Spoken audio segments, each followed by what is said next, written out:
The corridors of the Christus Santa Rosa Children's Hospital smelled like antiseptic and cold coffee, the way they always did on Thursday mornings. The fluorescent lights hummed overhead, with that faint, irritating buzz that most people stopped noticing after the first hour. Most people. Claire Donovan noticed everything. The squeak of rubber soles against linoleum, the distant beeping of monitors 3 rooms down, the way the air changed temperature near the window at the end of the east corridor, where the heating vent sometimes rattled like a tin can in the wind. She noticed all of it because she had to, because her eyes had never given her the luxury of laziness. Claire was 8 years old. She had been blind since birth, a condition called Leber congenital amaurosis, a rare genetic disorder that had robbed her of sight before she ever had the chance to know what she was missing. Her eyes were a pale, cloudy gray, beautiful in a way that made strangers uncomfortable, like looking at something sacred and broken at the same time. She wore her brown hair in 2 uneven braids that her mother attempted every morning with the focused desperation of a woman trying to hold something together. She sat in a wheelchair, not because she couldn't walk, but because the hospital insisted on it during her weekly vision therapy sessions, parked beside the window at the end of the east corridor. Her therapy had ended 20 minutes ago. Her mother was late. Rebecca Donovan was always late on Thursdays. Thursday was the day she worked a double shift at the hospital, moving between the pediatric ward on the 3rd floor and the general nursing rotation on the 2nd. She was a good nurse, precise, compassionate, the kind who remembered patients' names and their children's birthdays. She was a less punctual mother, and she carried that guilt like a stone in her chest every single day. Claire wasn't upset. She had learned not to be. Instead, she did what she always did when she had time alone and quiet enough to hear herself think. She sang. It wasn't loud. It never was. Claire sang the way some people breathe, unconsciously, as if the music was simply air moving through her in a different form. She had one hand resting on the windowsill, fingers spread flat against the cool glass, feeling the faint vibration of the world outside. A bus passing, a gust of wind, someone's car stereo 2 floors below. With her other hand, she held a small, battered transistor radio against her thigh. The radio had belonged to her grandfather, Tom Donovan, who had died 2 years earlier, and left it to her specifically because he said she was the only one in the family who truly listened. The radio wasn't on. It didn't need to be. Claire had absorbed its catalog long ago. She was singing The Chair, a George Strait song from 1985 that she probably shouldn't have known by heart at age 8, but did, because Tom Donovan had played it on that radio approximately 4,000 times. And Claire had been listening since before she could form full sentences. She sang it slowly, a little below the original tempo, her voice thin and clear and unself-conscious in the empty corridor. "Well, excuse me, but I think you've got my chair." She paused, tilted her head. The elevator at the far end of the hallway had opened. She could tell by the mechanical sigh of the doors and the change in air pressure. Multiple sets of footsteps. More than 3 people. 1 pair walking with authority. A solid, unhurried heel to toe that suggested someone tall and comfortable in their own skin. Another pair lighter, faster. A woman in soft-soled shoes, administrator type. Then a third, heavier, deliberate, like a man carrying something. Claire's fingers stilled on the glass. She didn't turn around. She kept her face toward the window. The footsteps slowed, then stopped. She wasn't sure how she knew they had stopped. Because of her. She just knew. The corridor had changed.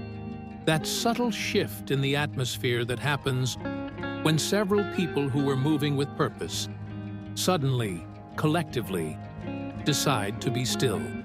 She waited. Then she heard a voice, low, unhurried, with the easy warmth of a man who had spent 40 years making strangers feel like old friends. "Don't stop on my account." Claire turned her head slightly. She didn't turn the wheelchair. She never bothered turning to face sounds because facing them didn't help her see them any better. But she angled her chin toward the voice. "I wasn't done anyway," she said. A beat of silence, then a soft laugh. Genuine, not the performative kind adults usually gave children to encourage them. "No, I don't suppose you were." The voice was closer now. The footsteps had resumed, but only one set, the tall, unhurried ones. The others had stayed back. "You know that song pretty well." "I know all his songs," Claire said. "George Strait. My grandpa had all of them on records and on the radio." She held up the transistor radio slightly. This was his. Another pause. She heard the man crouch, the soft grunt of knees bending, the rustle of fabric, the drop in the voice's elevation as it came level with her. "That's a fine radio," the man said. "It still works," Claire said. "Mostly. The reception is bad inside the hospital, but I don't really need it to be on." "Because you already know the songs." "Because I already know the songs," she confirmed. She heard him exhale, a long, quiet breath that wasn't quite a sigh, more like someone setting something down. "What's your name?" he asked. "Claire Donovan." She said it the way her mother had taught her, clearly, without mumbling, the way you introduce yourself to someone worth introducing yourself to. "What's yours?" The woman in the soft-soled shoes made a small, strangled sound somewhere behind the man. He ignored it. "George," he said. Claire processed this with the pragmatic efficiency of a child who took most things at face value. "Like George Strait? Something like that." She considered this. "You don't sound exactly like him," she said thoughtfully. "Your voice is a little deeper. And you said, something like that, which means either you're being humble or you're not actually him, and you don't want to disappoint me." The laugh this time was fuller, richer. It bounced off the linoleum and the walls and the cold glass of the window. "You're sharp," he said. "I pay attention," Claire said simply. "I have to." He was quiet for a moment. She heard him shift his weight, not uncomfortably, but thoughtfully, the way people do when they're deciding something. "Would you sing the rest of it?" he asked. "If I asked you to? Would you sing it with me?" She countered. The soft-soled shoes woman made another sound. A door opened somewhere. Claire heard it clearly. A heavy institutional door, the kind with a slow pneumatic hinge somewhere to the left, maybe 15 feet away. Someone entering the corridor from the stairwell. The footsteps stopped. She didn't register them consciously. There was always someone moving through the hospital. Always. "Yeah," the man said. "I think I could do that." And so, in the east corridor of the third floor of Christus Santa Rosa Children's Hospital, on a Thursday morning in October, with the heating vent rattling and the fluorescent lights humming, and the city of San Antonio moving through its ordinary day 3 floors below, George Strait sat crouched beside a wheelchair and sang "The Chair" with an 8-year-old blind girl who had learned the song from a transistor radio that didn't get good reception indoors. He kept his voice low, matching her tempo, letting her lead. She held the radio in both hands now, like an offering. Her voice didn't waver. It was clear and true and heartbreakingly unaware of itself. The voice of someone singing because music was simply what you did with feeling when words weren't enough. When they finished, the corridor was very quiet. "You're good," George said. "My grandpa said I had his ear," Claire said. "He meant it as a compliment." "It is one." She tilted her head again. "Are you actually George Strait?" He was quiet for exactly 2 seconds. "What do you think?" She thought about it seriously, the way she thought about everything, turning it over, weighing the evidence, the voice, the way he'd sung it, the way the woman in the soft-soled shoes had reacted, the other footsteps, the ones that had stopped near the stairwell door. "I think you are," she said finally. "And I think you didn't say yes right away because you wanted to make sure I liked the singing before the name mattered." The silence that followed was different from the others. Softer. "Your grandpa taught you well," George Strait said quietly. Claire smiled, a small, private smile that she didn't offer to everyone. "He said the best things in life don't need to announce themselves." 15 feet away, behind the half-open stairwell door, Dale Whitfield lowered his phone. He had come up the stairs because the elevator was slow, and he was impatient. He was always impatient.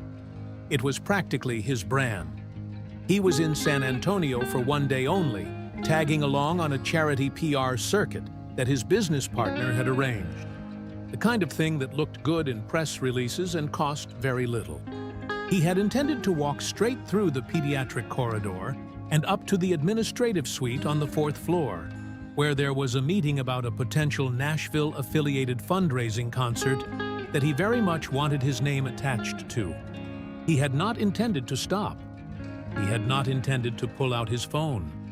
But when he'd pushed open that stairwell door and heard the voice, the girl's voice, thin and clear and impossibly on pitch, and then the second voice joining it, unmistakable even at low volume, he had stopped, purely on instinct. The instinct of a man who had spent 30 years in the music industry and knew, in his bones, when something was extraordinary.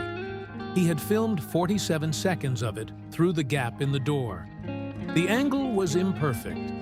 You could see the back of George's hat, the girl's braids, the transistor radio clutched in her hands, the pale winter light from the window.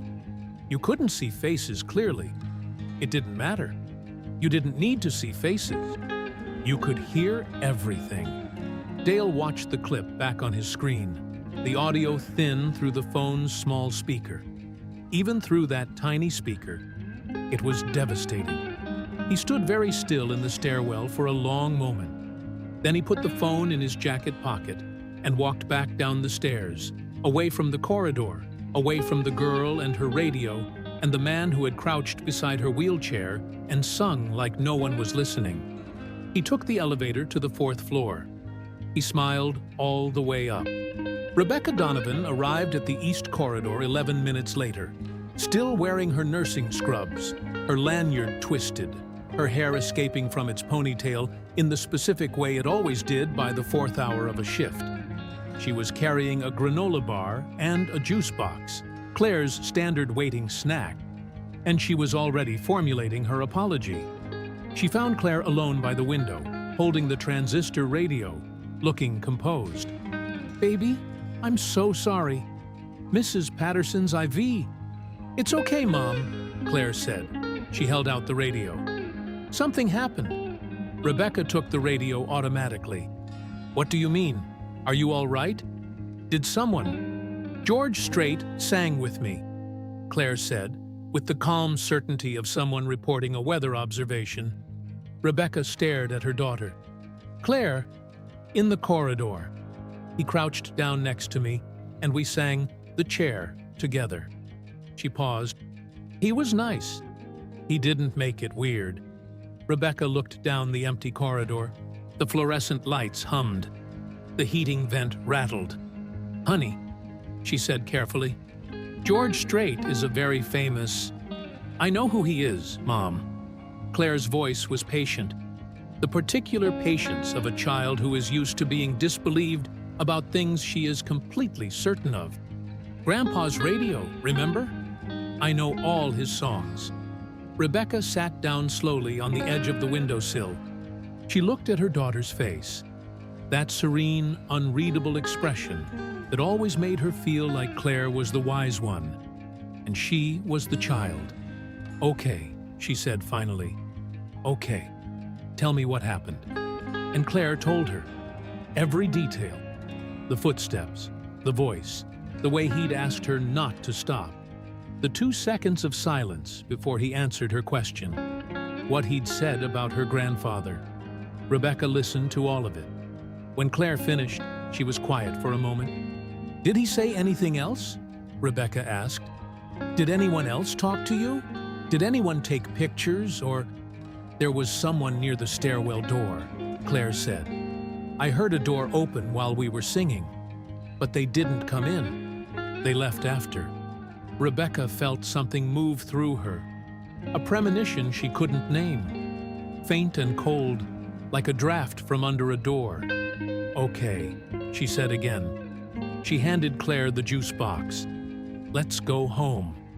That night, Rebecca made spaghetti, and they ate at the small kitchen table in their apartment, on the 2nd floor of a complex on Babcock Road, a 2-bedroom unit with thin walls and a parking lot view that Rebecca had chosen because it was 6 minutes from the hospital, and she could afford it on a nurse's salary without help, without Craig's help, without anyone's help. The apartment was clean and small and full of Claire's things.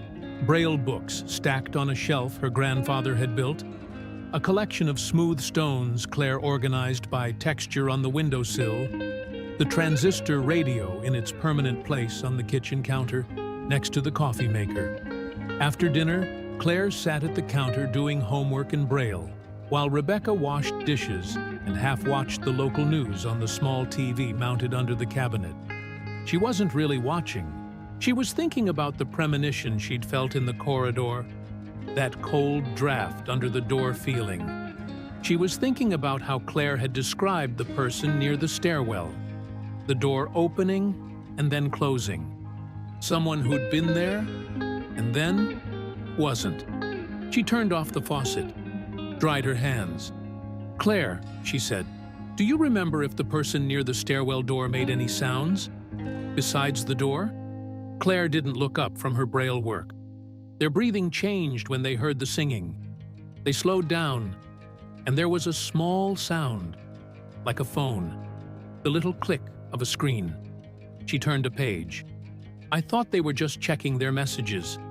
Rebecca stood very still, the dish towel in her hands. A phone, a click. She told herself it was nothing. A passing nurse, an administrator, anyone. She turned the TV up slightly and went back to the dishes. On the screen, the local news cycled through its Thursday evening lineup.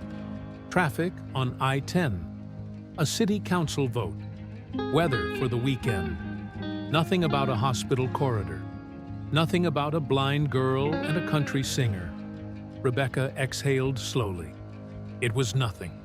The video appeared on a Friday morning, 41 hours after the Thursday in the corridor. It wasn't posted by Dale Whitfield directly. He was too careful for that, too practiced in the art of distance.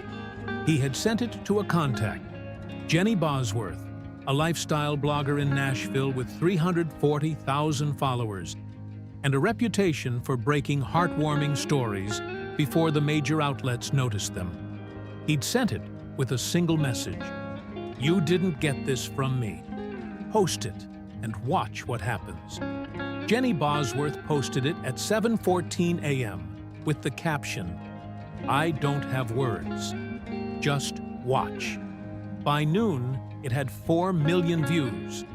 By 3 p.m., it had 11 million. By the time Rebecca Donovan finished her Friday shift and checked her phone in the locker room at 6:45 p.m., it had been shared across every major platform, featured on 3 national news sites, and was being discussed on 2 cable news programs simultaneously under the headline, "George Strait's Private Moment with Blind Girl Melts the Internet." Rebecca sat on the wooden bench in the locker room and watched the 47 seconds on her phone screen. She watched it 3 times. The angle was imperfect. You couldn't see Claire's face clearly, mostly her profile and the back of her head, her uneven braids, the transistor radio in her hands. You couldn't see George's face at all, just the back of his hat and his shoulders. crouched low beside the wheelchair. But you could hear everything with absolute clarity. Claire's voice, thin and perfect. George's voice, joining it. The way they fit together, unhurried, as if they had all the time in the world. In the comments section, Rebecca scrolled through it with a growing sense of dread. People were asking who the girl was. Dozens of comments, hundreds. The hospital had already been identified from the logo on the corridor wall signs. San Antonio was already confirmed. Someone had noted the date from the metadata. Someone else had cross-referenced the hospital's charity event calendar and confirmed George Strait's visit. They didn't have Claire's name yet. It was a matter of hours. Rebecca called the hospital's communications director before she left the parking lot. Then she called a friend who worked in hospital security. Then she sat in her car for 4 minutes, with her phone in her lap, staring at the steering wheel, performing the mental calculation she had been performing in various forms for 8 years. How much of this can I protect her from? And what is it going to cost me? She drove home. She did not tell Claire about the video that night. Claire found out on Saturday morning. Not from her mother, from the voice. Rebecca had put the radio on in the kitchen while she made breakfast. The local country station, habit more than intention. And the morning host interrupted his own sentence mid-word. And in case you've been living under a rock for the past 24 hours, yes, we have confirmed that the video was recorded right here in San Antonio, at Christus Santa Rosa Children's Hospital. The little girl has not been publicly identified, but folks, if you've heard that voice, you know she is something special. Rebecca lunged for the radio dial. She was half a second too late. Claire, sitting at the kitchen table with her hands wrapped around a mug of hot chocolate, went very still. "That's me," she said. It wasn't a question. Rebecca set the radio down. She turned around. Her daughter's face was composed. That still, weighing expression. But her knuckles were white around the mug. "Yes," Rebecca said. "I was going to tell you this morning. I'm sorry I waited. How many people have seen it?" Rebecca hesitated. "Mom, how many?" "As of this morning." Rebecca checked her phone. The number had kept climbing overnight. Around 22 million. The kitchen was very quiet. The coffee maker beeped. "Oh," Claire said. She set down the mug carefully. She put both hands flat on the table, fingers spread, the way she did when she was processing something large, feeling for the edges of it. "The person near the stairwell door," she said. "Yes." "They filmed it." "Yes." Claire was quiet for another moment. "Did George Strait know?" "I don't think so," Rebecca said. She sat down across from her daughter. "I really don't think so." Claire nodded slowly. "That's what I thought." She paused. "Is he in trouble?" Rebecca blinked. Of all the questions she had expected, "I don't know yet," she said honestly. "I don't think so. People seem..." She struggled for the right word. "People seem moved by it. It's being received as something beautiful." "It was beautiful," Claire said simply. "I know, baby, but you're scared." Rebecca looked at her daughter's steady, cloudy eyes. "Yes," she admitted, "I'm a little scared. Because of the people who will come." "Because of the people who will come," Rebecca agreed. They came that same afternoon. First, it was a reporter from the San Antonio Express News, a woman named Diane Alcott, who had somehow gotten their building address, stood in the parking lot below their window, and called up using the intercom. Rebecca did not buzz her in. She called the building manager, who asked Diane Alcott to leave, which she did, after leaving a business card wedged in the main door. Then it was a producer from a local TV affiliate, a young man in a blue polo, who knocked on their actual apartment door, which meant someone in the building had let him through the main entrance. Rebecca opened the door 6 inches, kept the chain on, and told him clearly and without particular hostility, that she had nothing to say and would appreciate it if he left. He left a business card, too.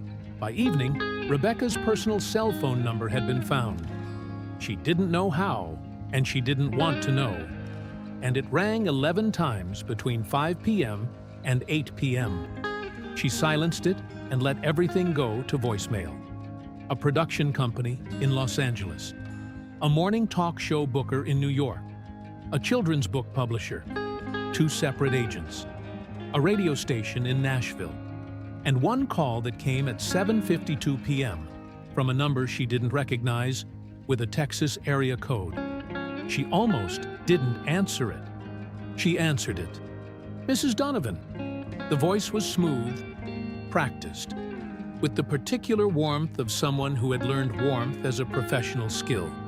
My name is Dale Whitfield. I'm a music producer based in Nashville. I believe I can help your family turn this moment into something extraordinary. Rebecca's grip tightened on the phone. Mr. Whitfield, she said carefully, how did you get this number? I have resources, he said, with the ease of a man who considered that a complete answer. I don't want to overwhelm you on a Saturday evening. I simply want to set up a conversation at your convenience. What I have in mind for Claire could change her life. Claire is 8 years old, Rebecca said. Exactly, Dale Whitfield said warmly. The whole world is in front of her. Rebecca ended the call. She sat on the edge of her bed in the dark for a long time. Then she called her sister, Patrice Donovan, who lived in Austin and was a paralegal, and said, I need you to come to San Antonio. I need someone in my corner who knows what they're doing. Patrice arrived Sunday morning in a silver Honda with a weekend bag and a yellow legal pad. She was 34, 3 years younger than Rebecca, and she shared none of her sister's tendency toward hesitation. She walked in, hugged Claire, set her legal pad on the kitchen table and said, Tell me everything, starting from the beginning. While Rebecca talked, Patrice wrote. When Rebecca finished, Patrice reviewed her notes, underlined 3 items, and looked up.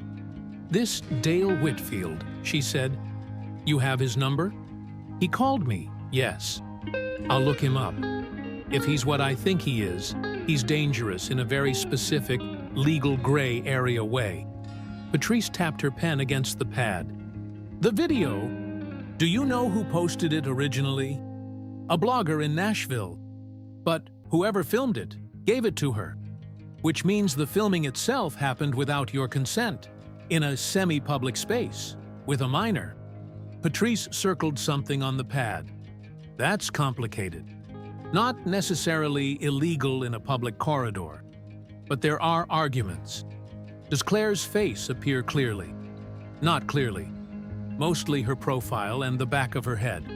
Good. That helps. Patrice looked at Claire, who was sitting at the counter with the transistor radio, not pretending not to listen. Claire, how are you doing with all of this? I don't mind that people heard the singing, Claire said thoughtfully. I mind that they heard it without asking. Patrice looked at her for a moment. That's a very clear way to put it. Mom says I pay attention, Claire said. On Monday, the hospital called Rebecca into HR. Not because she was in trouble, at least not yet. The call was from Linda Graves, the director of human resources, who was technically calling to check on Rebecca's well-being following the media attention situation, but whose tone carried the specific tension of an institution managing its exposure. We want to support you, Rebecca, of course, Linda said, in the conference room on the 4th floor, with the door closed, and 2 members of the communications team sitting against the wall. But we do need to discuss the optics of the situation from the hospital's perspective. What optics? Rebecca asked. The video was filmed in our facility by someone who was here for a hospital-sanctioned event. There are questions about patient privacy protocols, about how a visitor was able to have an unsupervised encounter with a pediatric patient. Claire is not a patient, Rebecca said. She was waiting for me in the corridor after a therapy session. She wasn't admitted. She was sitting by a window. Technically, She was sitting by a window, Rebecca repeated. Her voice was even. She had worked 11 years in this hospital. She had given 11 years of double shifts and missed dinners and granola bar apologies. She was not going to let a communications team's anxiety become her problem. George Strait was kind to my daughter. Someone else filmed it without permission. I don't see how that reflects poorly on me or on Claire. Linda Graves exchanged a glance with one of the communications team members. Of course not, Linda said, in the voice of someone recalibrating. We simply want to make sure that... Am I being reprimanded? Rebecca asked. No. Then I'd like to get back to my patients. Rebecca stood up. Thank you for the concern, Linda. She walked out of the conference room, down the hall to the elevator, and stood inside it alone for the duration of the ride down, staring at her own reflection in the polished metal doors, her face tight, her hands steady. The doors opened. She stepped out. She put on her professional face and went back to work. Meanwhile, 45 minutes north of San Antonio, in a hotel suite in Austin, Craig Donovan was watching the video on his laptop for the 9th time. Craig was 42, with the weathered good looks of a man who had spent his 30s mostly outdoors and his early 40s mostly in bar parking lots. He worked oilfield logistics in West Texas when he was working, which was approximately 8 months out of 12, and he drank when he wasn't working, which accounted for the other 4. He had been divorced from Rebecca for 6 years. He paid child support sporadically and visited Claire even more sporadically. And he had structured his self-image in a way that allowed him to believe these things were acceptable. That Claire was fine, that Rebecca managed well, that everyone understood the particular difficulty of his situation. He watched Claire's profile on the screen, the uneven braids, the transistor radio, Tom Donovan's radio, his ex-father-in-law's radio. He closed the laptop and opened his phone and scrolled to Rebecca's number. He hadn't called in 4 months. He stared at the number for a long time. Then he dialed. Rebecca let it go to voicemail. He didn't leave a message. That evening, back at the apartment on Babcock Road, Patrice spread her research across the kitchen table while Rebecca put Claire to bed. Dale Whitfield, it turned out, was exactly what Patrice had suspected. A mid-tier Nashville producer with a long resume, a mixed reputation, and a talent for identifying trends and attaching himself to them before they peak. He had developed 2 child performers in the past decade, one of whom had a successful early career that collapsed messily at age 16, the other of whom had sued him at 20 for mismanagement of earnings. Rebecca read the notes quietly while Patrice watched her face. He'll be charming, Patrice said. He'll have a very specific plan that sounds reasonable. He'll talk about trust funds and education funds and controlled exposure and Claire's long-term well-being. And his contract will give him 20% of every revenue stream associated with Claire's name, likeness, and musical output for the next 10 years. Rebecca set the notes down. She's 8. Rebecca said again, I know. She doesn't want to be famous. She wants to listen to her grandfather's radio. Patrice was quiet for a moment. Then, what does she want, actually? Have you asked her? Rebecca blinked. She realized, with a slow, uncomfortable clarity, that she had been so busy managing the situation around Claire that she had not sat down and directly asked her daughter what she wanted. She stood up from the table and walked down the short hallway to Claire's room. Claire's room was small and organized in the particular way of someone who memorizes topography. Everything in exactly its place, always. Because displacement was disorienting in a way that had nothing to do with aesthetics. Books on the left shelf, smooth stones on the right windowsill, clothes folded in specific drawers. The only decoration was a framed photograph on the dresser that Claire couldn't see but knew was there. Tom Donovan, holding a very young Claire in his lap, the transistor radio on the table beside them. She was lying in bed with the radio on her chest, the volume too low to hear, just the faint static warmth of it. "Mom," she said before Rebecca spoke. "Hey, baby." Rebecca sat on the edge of the bed. "I have a question for you." "Okay. With everything that's happened this week, all the calls, the reporters, the people who want to meet you," Rebecca paused. "What do you actually want? Out of all of this?" Claire was quiet for a moment. Her fingers moved over the surface of the radio. "I want people to stop standing outside our building," she said. "Fair. What else? I want to know if George Strait is okay, if he's upset about the video." She paused. He didn't know someone was filming. That's not fair to him either. Rebecca felt something loosen in her chest, a tightness she hadn't fully noticed until it eased. "I'll try to find out," she said. "And, Mom?" Claire's voice was quieter. "Yes? Grandpa used to say that music is the one thing you can give someone without losing any of it yourself." She ran her thumb along the radio's dial. "I don't want anyone to turn what happened in the corridor into something we have to protect. Does that make sense?" Rebecca looked at her daughter in the dim room. The pale, cloudy eyes, the steady, ancient calm of her. "It makes perfect sense," she said softly. She kissed Claire's forehead and turned off the light. In the kitchen, Patrice was still at the table. Rebecca poured herself a glass of water and stood by the sink and looked out at the parking lot lights. "She's worried about him," Rebecca said. "About Strait? About whether he's okay, whether he's upset." She took a sip of water. "My 8-year-old blind daughter, in the middle of having her privacy upended by a national media moment, is concerned about whether a famous country singer is distressed." Patrice was quiet.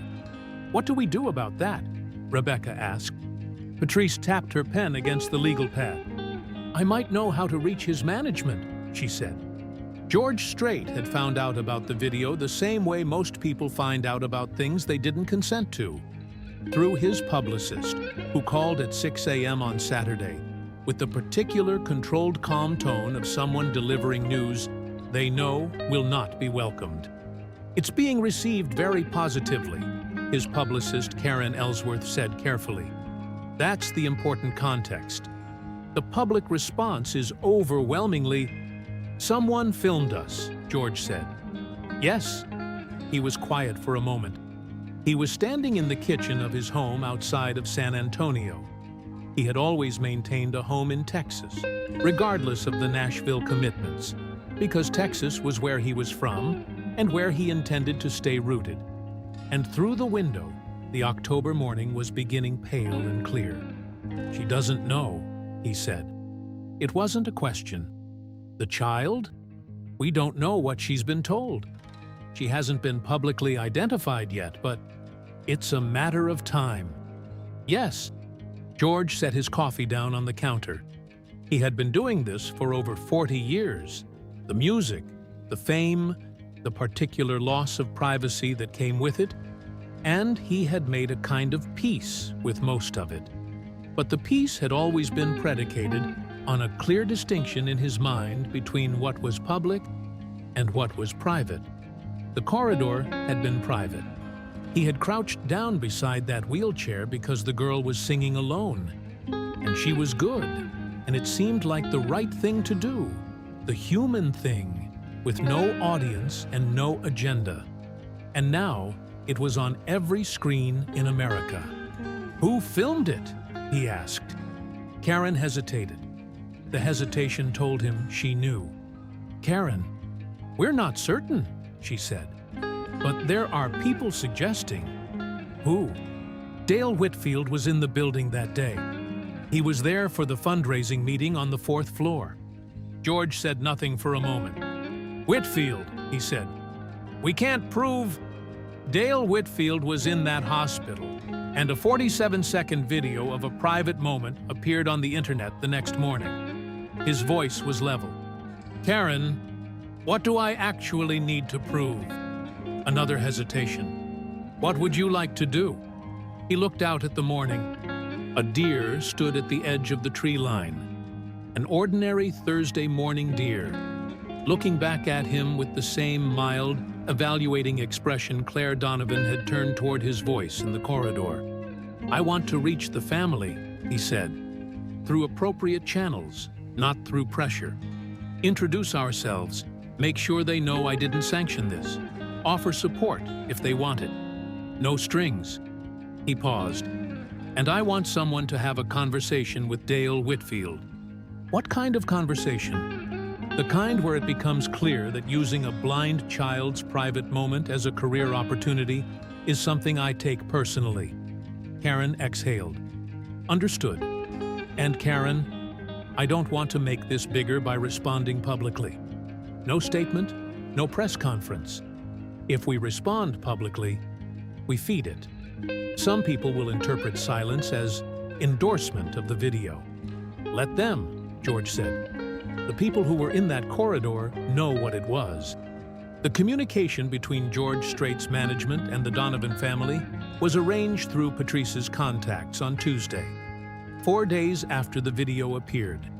It was a brief, warm, practical phone call between Karen Ellsworth and Patrice, during which Karen conveyed George's regret about the filming, his explicit lack of involvement in the leak, and his genuine concern for Claire and Rebecca's well-being.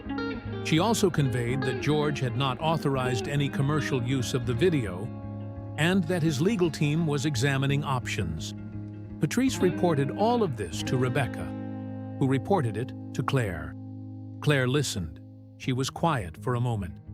"Will you tell them thank you?" she said, "and that I'm not angry at him?" "I will," Rebecca said, "and tell them." Claire paused, fingers on the radio. "Tell them that Grandpa would have liked him." The day after that call, Dale Whitfield arrived at the apartment building on Babcock Road. He didn't call ahead.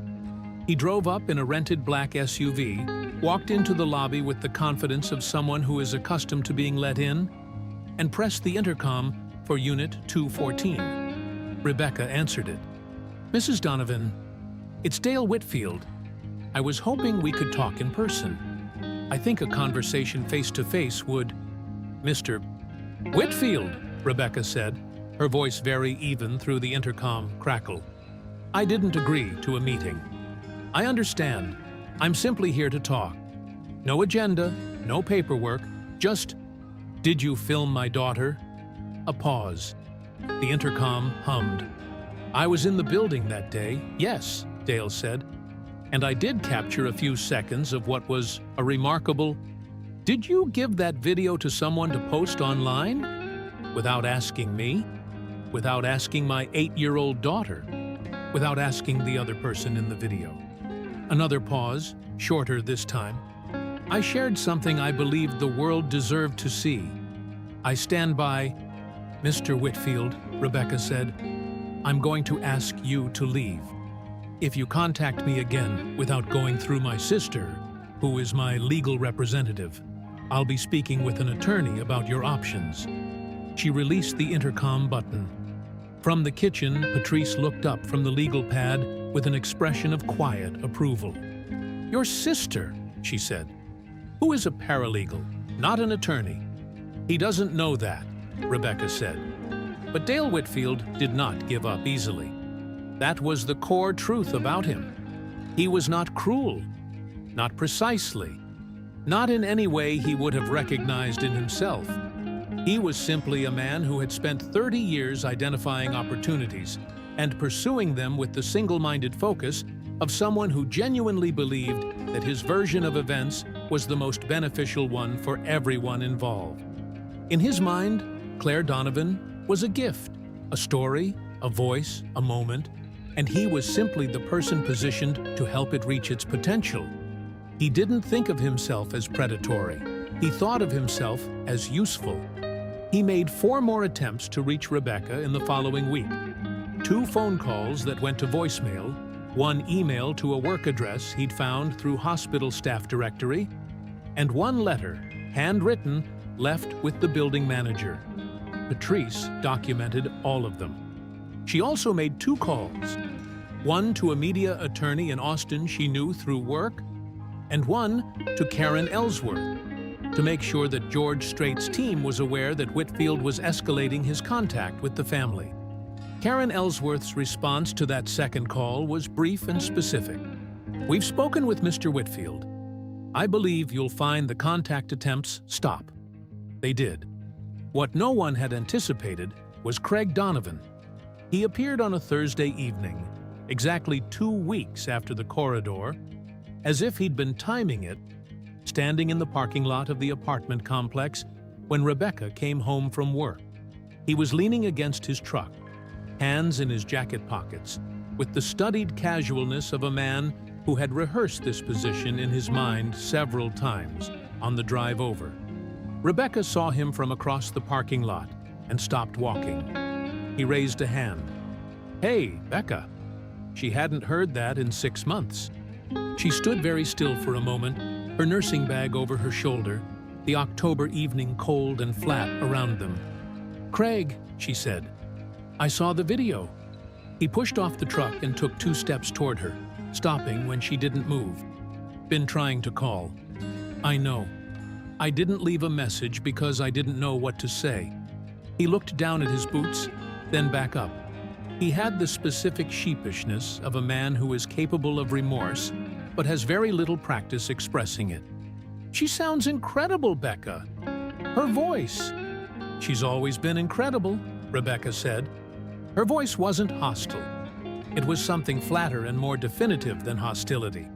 It was the voice of someone who stopped expecting things a long time ago and found the absence of expectation oddly peaceful. "You'd know that if you'd been around." He absorbed this. "I know. What do you want, Craig?" He looked uncomfortable. This was the question he'd been trying to avoid asking himself on the 3-hour drive from Austin. And here it was, delivered without ceremony. "I want to see her," he said. He stopped, started again. "I don't want to be the guy who only shows up when his kid is on the internet." "But here you are," Rebecca said quietly. 2 weeks after 20 million people watched her. The parking lot was quiet. A car passed on the street. Somewhere in the complex above them, someone's television was audible through an open window. Craig's jaw tightened. "That's fair," he said. "I know that's fair." He looked up at the building. "Is she up there?" "She's with Patrice, inside." "Can I—" He stopped again. "Would she want to see me?"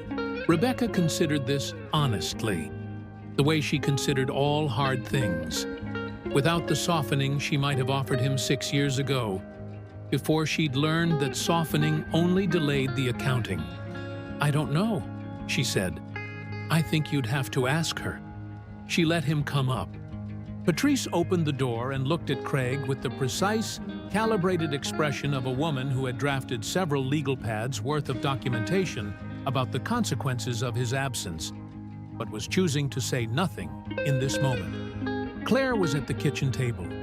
She heard the unfamiliar footsteps, heavier than Patrice's, heavier than her mother's, a gait she hadn't heard in 8 months, and went still. "Hi, Claire Bear," Craig said from the doorway. He used the name he'd called her since she was a toddler. It was the worst possible choice, and the only one available to him. Claire's face went through something complicated. Not simple hurt. She was past simple hurt with him, had been for years in the way that children process abandonment in layers, each layer revealing something different. What moved through her face now was more complex.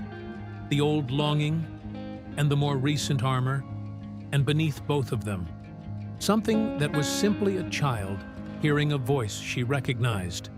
"Dad?" she said.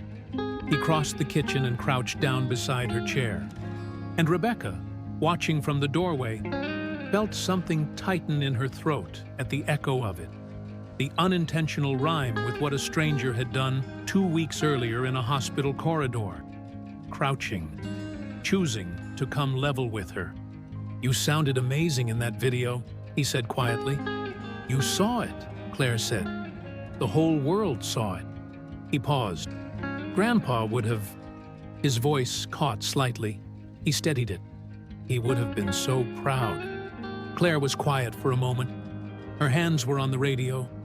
"I know," she said. "I thought about that too." Craig stayed for dinner. It was Patrice's idea, or rather, Patrice's pointed silence, when Rebecca had looked at her as if to say, "Should he stay?" Charters, which functioned as the same thing. Patrice had a paralegal's understanding of the value of witnessed conversations and the legal complications of excluding a biological parent from contact with a minor when no court order prevented it. She had also, beneath all of that, a sister's understanding that Rebecca needed to have this conversation eventually, and that eventually had arrived. They ate takeout. Rebecca hadn't had the bandwidth to cook. And the conversation was careful, exploratory.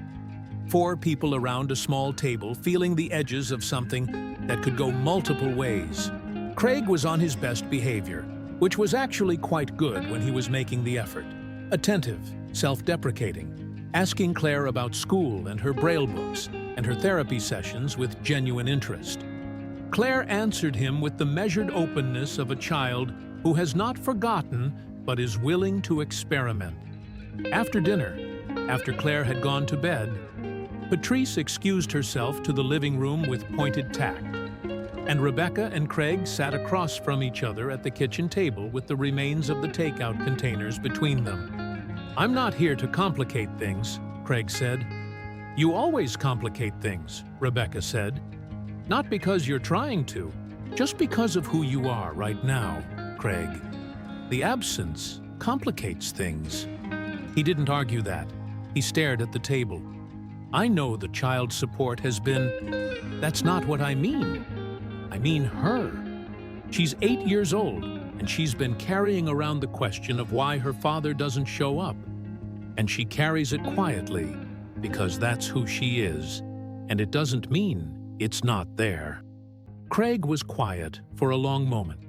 Rebecca had the sense, not for the first time, of watching a man stand at the edge of something he had the capacity to choose, genuinely choose, in a way that required cost, and not knowing which way he would step. "What do I do?" he asked. It came out smaller than he intended. Rawer. "You show up consistently," Rebecca said. "Not because the internet is watching, not because you feel guilty about the video, because she's your daughter, and she's remarkable, and you're missing it." She paused. "Every week. You show up every week, Craig. That's all I'm asking. Not money, though the support matters. Just presence. Reliable, undramatic presence." He nodded slowly. His eyes were red at the edges. He was, she knew, a man who cried easily when confronted with his own failures. It had always been both his most sympathetic and most infuriating quality. The tears came fast, and they were real, but they didn't always translate into changed behavior. "I'm going to try," he said. "I know you mean that right now," she said, and her voice was not unkind. The media attention didn't dissipate the way Rebecca had hoped. It shifted. After the first week of frenzy, the reporters, the calls, the producers, a second, more sustained wave began. Softer, and in some ways more insidious. The human interest angle. Local television features.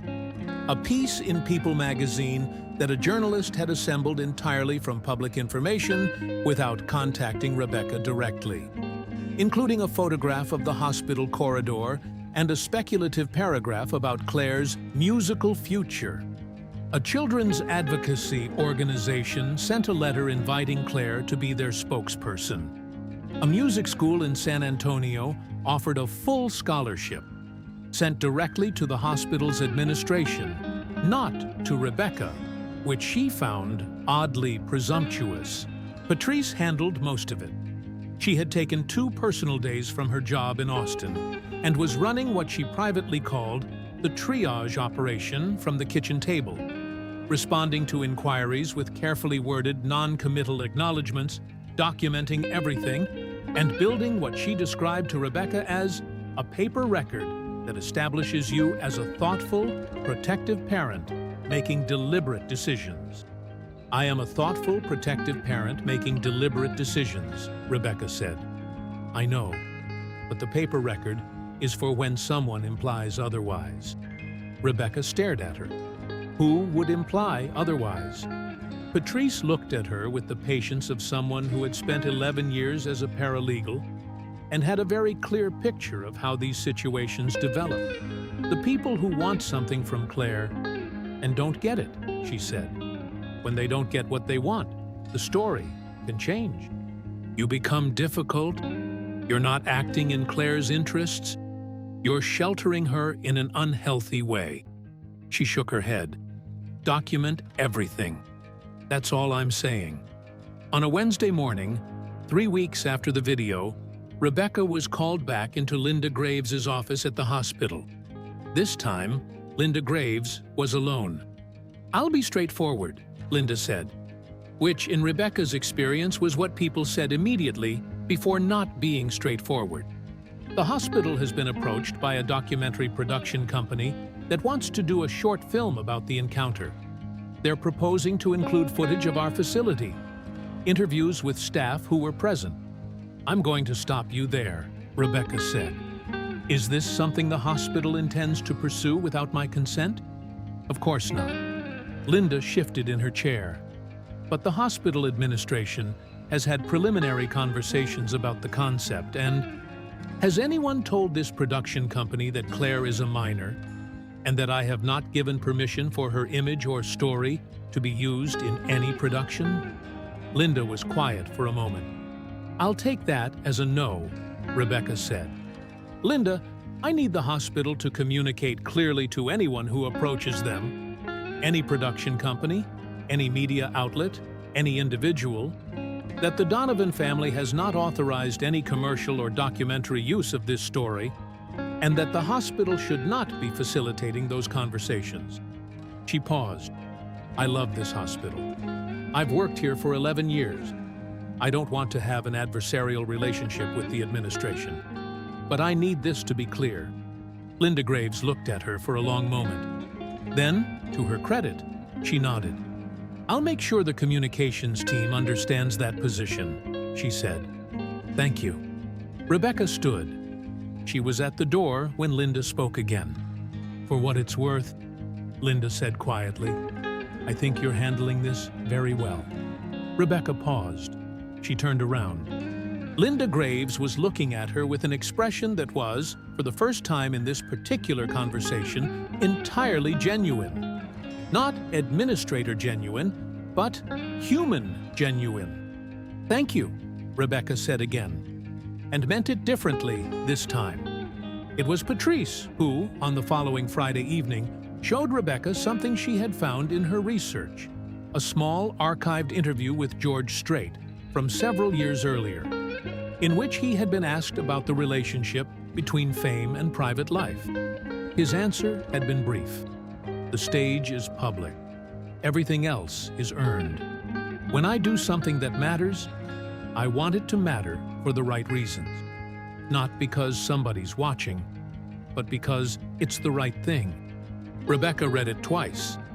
Then she called Karen Ellsworth.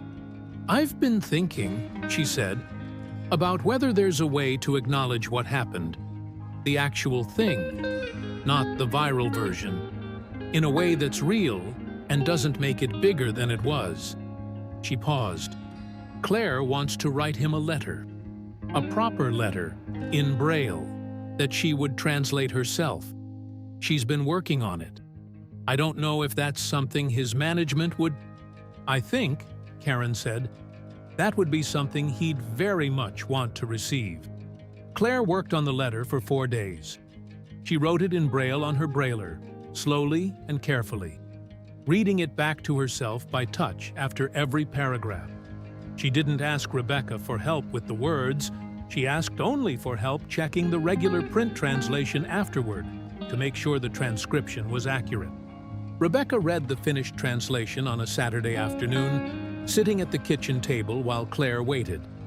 It was 3 paragraphs. In the first paragraph, Claire thanked him for sitting down next to her and not making it strange.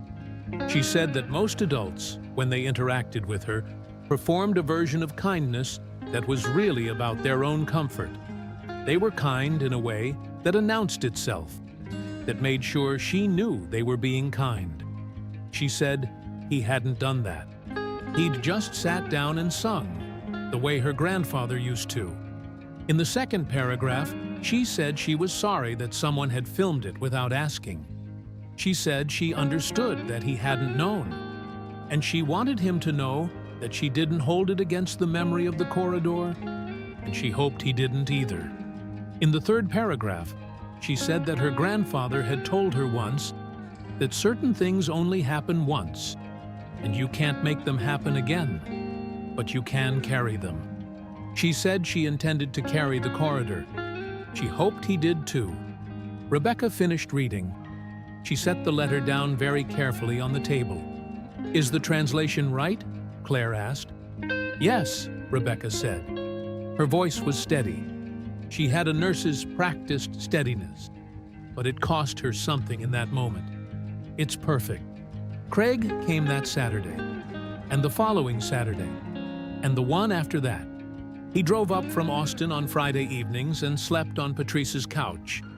Patrice had returned to Austin but offered her apartment as a staging point, which was a form of blessing she delivered without ceremony. He took Claire to a park on Saturday mornings and to lunch afterward. He learned, over those weeks, to navigate the world with her more skillfully, to describe things rather than point to them, to warn her about curb drops, to stop apologizing for every moment of physical contact, and just become a natural, comfortable presence. Claire, for her part, received this with characteristic patience and no particular drama. She had not forgiven him in a single transformative moment. She was not a child who operated in transformative moments. She admitted him slowly, the way you admit cold air when you're not sure of the temperature, a little at a time, testing it, deciding whether it could be trusted. On the 4th Saturday, walking back to the car after lunch, she reached up and took his hand. Craig said nothing. He adjusted his grip to accommodate hers. He held her hand all the way to the car. 1 month after the video, Dale Whitfield published an op-ed in an industry trade magazine with the headline, "When Organic Moments Meet Missed Opportunities, the Responsibility of Discovery in the Digital Age." It was a masterpiece of self-exculpation, a 1,200-word argument, elegantly constructed, in which he never mentioned Claire Donovan by name, but made it unmistakably clear that he was the discoverer of the moment, that he had acted in good faith, that the subsequent unfortunate overreaction by the family's representatives had prevented a natural, beneficial development of what could have been a meaningful career opportunity for a deserving child. Patrice found it at 7 a.m. on a Tuesday and called Rebecca before her shift. "Read it," Patrice asked. "Just finished," Rebecca said. A long pause. "He never names her," Patrice said. "That's deliberate. It insulates him from a direct defamation claim while still making the narrative he wants to make. He calls himself a discoverer," Rebecca said. Her voice had the particular flatness of someone deciding not to feel something until they're somewhere more appropriate. She was sitting by a hospital window singing to herself. She didn't need to be discovered. She was just living her life. "I know. What do we do?" Patrice was quiet for a moment. "Nothing," she said. "Not yet. The op-ed is small. Trade publication, limited reach. If we respond, we give it oxygen." She paused. "But I want to document it. And I want to think about whether there's a moment, not now, but eventually, where Claire's story gets told in her own words, on her own terms, in a way that doesn't leave a vacuum for people like Whitfield to fill." Rebecca looked out the window of the apartment. The October that had started all of this had given way to November, and the parking lot below was bare and pale in the early morning cold. She'd have to want that, Rebecca said. Yes, Patrice agreed. She would. Rebecca brought it to Claire that evening. Not as a plan, not as a proposal, but as a question. She sat on the edge of Claire's bed the way she had a month earlier, and she said, "Can I ask you something?" "Okay," Claire said. "The story of what happened, your story, not the viral video version, not the producer's version. It's going to keep existing in the world, whether we do anything about it or not. People have already formed their version of it." She paused. "Would you ever want to tell your own version? In your own words? Your own way?" Claire was quiet for a long time. Long enough that Rebecca was about to say, "You don't have to decide now," when Claire spoke. Grandpa used to say that if you don't tell your own story, someone else will tell it wrong. Rebecca smiled. He said a lot of smart things. He said that one a lot. Claire turned the radio over in her hands. "What would my version look like?" "I don't know yet. Whatever you wanted it to be." Claire considered this with the thoroughness she brought to all serious questions. "I'd want to talk about Grandpa," she said finally. "That's where it really starts. Not in the corridor. It starts with him and the radio." "That sounds right to me," Rebecca said. "And I'd want people to know that the singing in the corridor wasn't special because of who was there." She paused. "It was special because we both just did it without performing it. Yes, most things people call special are really just moments where everyone forgot to perform." Rebecca looked at her daughter, 8 years old, those pale, steady eyes. "Claire," she said, "you are something else, you know that?"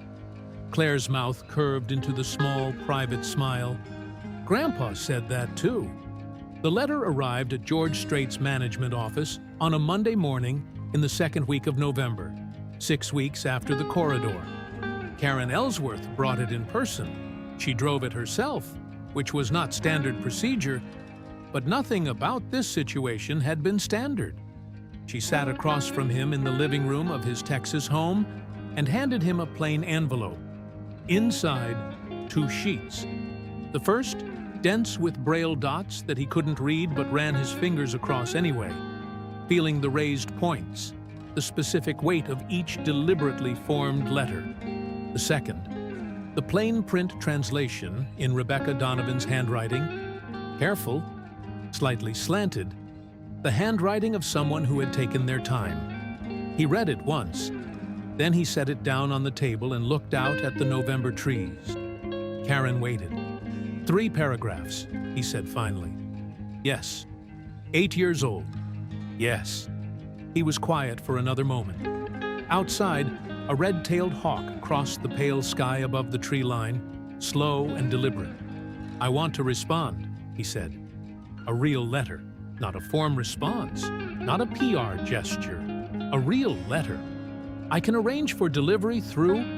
I'll write it myself." He picked up the braille sheet again. "Is there a way to have a letter translated into braille?" Karen paused. "I can find out." "Find out," he said.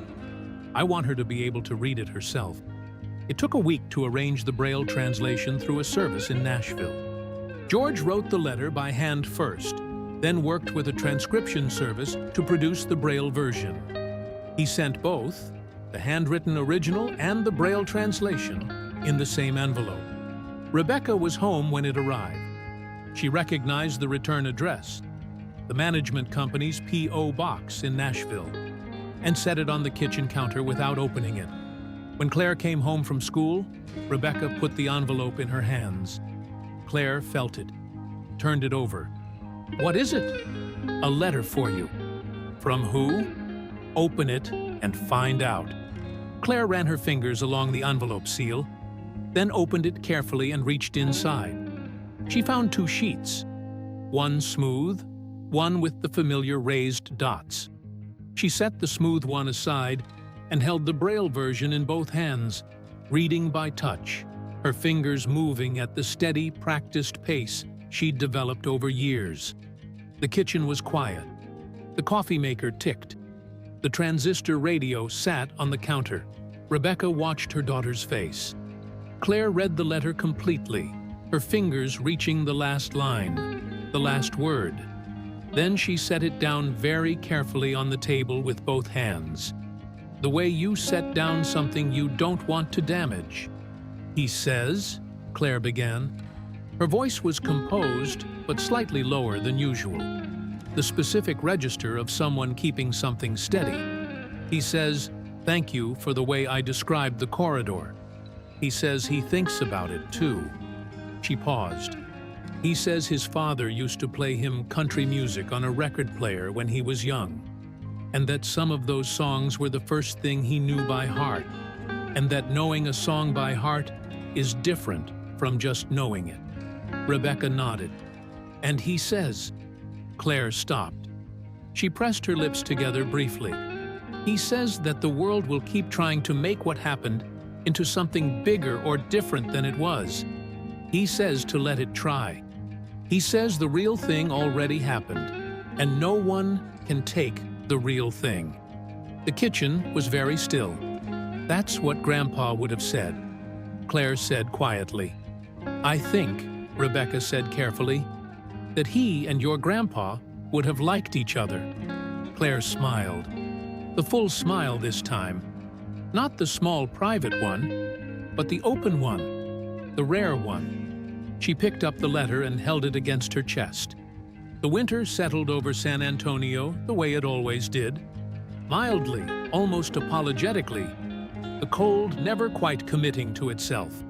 The media attention had largely moved on by December, replaced by the next story, the next moment, the next thing the internet needed to feel something about. The video remained. It would always remain, archived and accessible and searchable. But the acute pressure of it had eased into something more ambient. Rebecca went back to her regular shifts. She worked the Thursday doubles and brought granola bars and juice boxes and arrived late to pick up Claire and apologized for it and promised to do better, and arrived late again the following Thursday because she was a good nurse and a good mother. And occasionally, these two things pulled in different directions. And she had learned to live with that without letting it mean she had failed at either one. Patrice returned to Austin, but called every Sunday evening. She had drafted a simple media relations statement that Rebecca could use if future inquiries arose. Professional, brief, warm, unmistakably final. It had been used twice. Craig came every weekend. He was not consistent in the way that people are consistent when consistency costs them nothing. He was consistent in the harder way, the way that required driving 3 hours on a Friday evening when he was tired, the way that required showing up even when the visit was quiet and unremarkable, and nothing about it felt like redemption. He was learning, slowly, that showing up didn't need to feel like redemption, it just needed to happen. One Friday evening in December, he arrived with a small wrapped package. He gave it to Claire without ceremony, sitting across from her at the kitchen table. She unwrapped it by touch, felt the shape of it. Flat, rectangular, lightweight. What is it? She asked. A record, he said. George Strait. Does Fort Worth ever cross your mind? 1984. I found it at an estate sale outside of Austin. He paused. I know you don't have a record player, but I thought... He stopped. I thought you should have it, for the collection. Claire held the record carefully in both hands, feeling the edge of the sleeve, the smooth center label. Grandpa had this one, she said. I know. Your mom told me. His voice was slightly rough. I figured maybe you'd like to have your own. Claire ran her thumb across the record label. Thank you, Dad, she said. There it was. Not thank you, Craig. Not thanks. But thank you, Dad. Offered without fanfare, without ceremony, without any announcement of what it cost her or what it meant. Just placed there in the air between them like a hand extended. Craig cleared his throat. "You're welcome, Claire Bear." On the last evening of the year, New Year's Eve, Rebecca and Claire sat in the kitchen with the transistor radio on. Not on a station, just the radio, turned to a frequency that found mostly static, with faint music drifting through it, the way it sometimes did. The way Tom Donovan had used to let it sit on winter evenings. The static, like white noise, the ghost of songs moving through it. They had eaten dinner. The dishes were done. The parking lot below was quiet. "Mom?" Claire said. Do you think things will go back to normal?" Rebecca considered this. Normal. What it had meant before October. Before the corridor. Before 22 million views and a letter in Braille and Craig's Friday evenings. The apartment that had been just theirs. The routines that had asked nothing of them. The quiet that had been unearned, but also untroubled. "No," she said honestly. "I think normal changed." Claire thought about this. "Is that bad?" Rebecca looked at her daughter. The braids, slightly uneven as always. The pale eyes. The transistor radio held in both hands like something precious and ordinary at once. She thought about the HR meeting, the reporters in the parking lot, Dale Whitfield at the intercom, Craig's truck on the cold pavement, Patrice's legal pad. 3 paragraphs of Braille pressed against a child's chest. Some of it was hard, she said. Some of it... She stopped. Started again.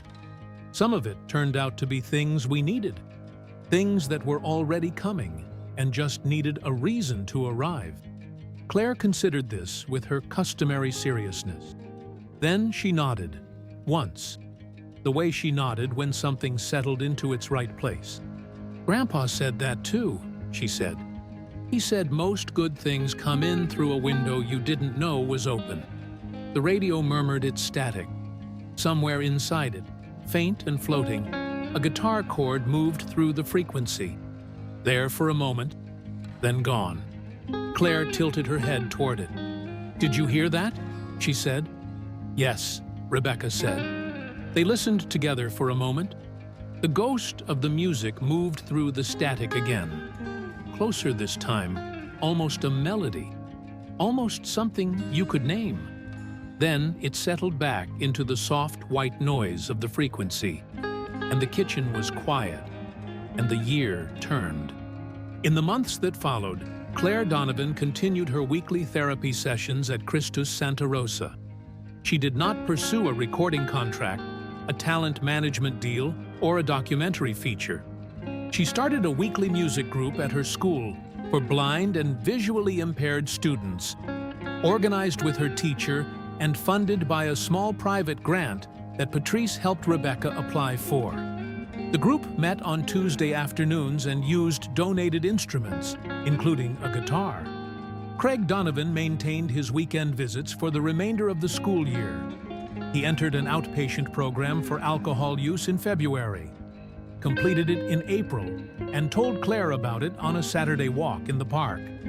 She held his hand for a long time afterward without saying anything, which he later described as the most important thing that had ever happened to him.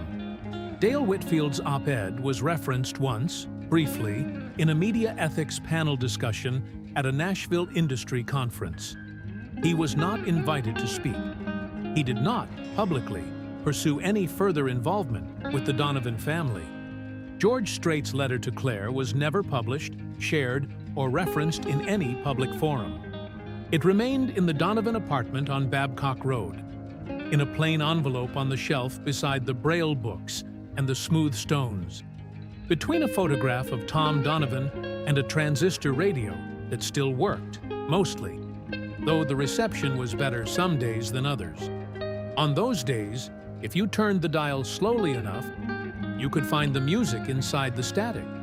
You just had to know how to listen.